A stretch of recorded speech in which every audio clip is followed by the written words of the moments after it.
په تیرو 40-50 کلونو کې د پاکستان د پوځ او د پاکستان د حکومت بهرنۍ پالیسۍ مهم رکن دا و چې څنګه افراطي ډلې او افراطي نظریات تقویه کړي او هغه بیا د خپل ستراتیژیکو اهدافو لپاره په افغانستان او منطقه او نور هیوادونو کې د هغې نه استفاده وکړي.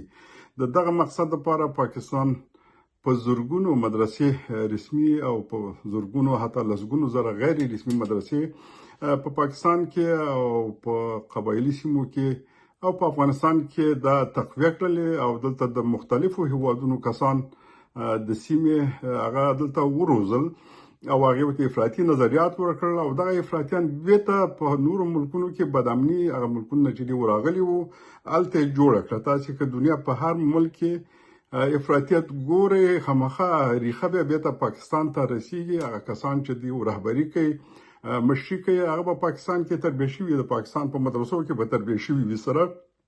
نو په دې خاطر باندې د سور په جنگ په دوران کې پاکستان د دغه افراطي نظریاتو د تقویه او یا د مدرسو جوړول نه په میلیارډونو ډالر د شرق او غرب د عرب او عجم نه واغستل. اما دغه پالیسی وس کار نه ورکوي. نو دغه افراطیان اوس په منطقه او سیمه کې چې دي غواړي چې نامني جوړه کړي ځکه افراطیت هغه وخت خورش کوي چې په یو هیواد کې غیر قانوني مشروع او قانونمند حکومت نه وي یو منطقه کې نامني وي. نو دیو لپاره بیا هلته روش زمینه مساعدېږي. نو په دې خاطر باندې تاسو نن په کراچۍ کې بدامني ګورئ او یا حملې کیږي او یا په بلوچستان کې یا په خیبر پختونخوا یا په نورو سیمو کې. نو دا د مغه مدرسو تولید دی چې پاکستان تربیه کړی دي.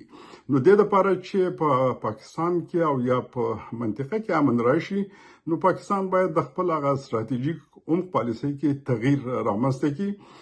په منطقه کې باید ثبات وغواړي افراطیت تقویه نه کړي او د افغانستان باره کې بالخاصه باید دلته د یو مشروع قانونمند ولسواکه نظام حمایت وکړي باثبات افغانستان وغواړي. ځکه که په افغانستان کې بې ثباتي وي دا خامخا په منطقه او نورو سیمو باندې تاثیر لري. نو په دې خاطر باندې پاکستان همیشه کوشش کوي چې دغه د خپل بام واورې په نورو هیوادونو ورواچي اما په خپل پالیسۍ کې تغییر نه راولي. نو په دې خاطر باندې صحیح ده چې په هر ځای کې حملات عملي کیږي یا فرضاً پیښې کیږي دي کې د مختلفو هیوادونو چې همدغه افراطیان چې دی یو ځای سره ژوند کړی دی روزلي دي هغه په برخه لري. نو دا د دې معنی نه ده چې په یو ځای کې د یو هیواد څوک وي او بیا هغه ټوله ملامتیا په بل هیواد باندې ورواچي. نو زه فکر کوم چې دا د ناکامو حکومتونو دا پالیسي ده چې خپل مسؤلیت په نور وراچي. نو خبردار چې پاکستان په خپل پالیسیو کې تغییر راولي ترڅو چې په خپل پاکستان او په منطقه کې ثبات رامنځته شي.